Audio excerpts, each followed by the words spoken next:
Un grupo de obreiras textís tomou a decisión de saír ás rúas de Nova York a protestar polas míseras condicións nas que traballaban.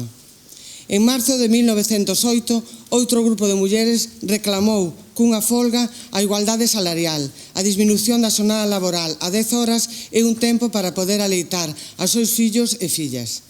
Máis de un centenar de mulleres morreron queimadas durante esa folga.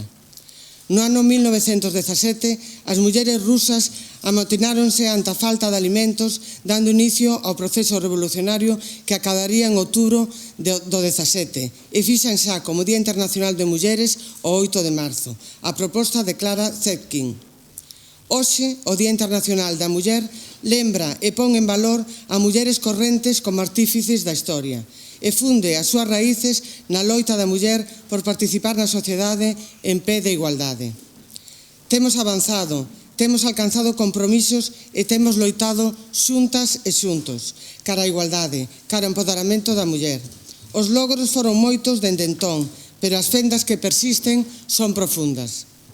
Entre os importantes ámbitos con insuficiencias por las que debemos loitar e traballar se inclúe o traballo decente e a eliminación definitiva da fenda salarial por motivos de xénero, o reequilibrio na carga de traballo e no cuidado non remunerado, por fin a violencia contra as mulleres e as nenas, respetar os dereitos de saúde sexual e reproductiva e a participación no exercicio de poder e a toma de decisións en todos os niveis.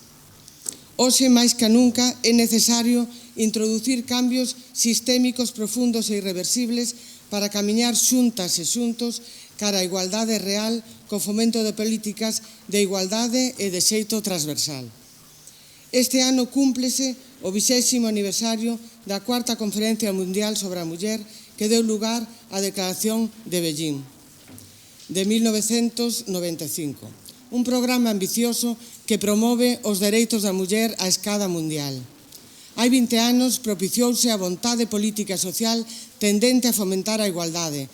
A pesar do compromiso de todas e todas, seguimos a ter eivas. Porque somos mulleres, nin máis nin menos.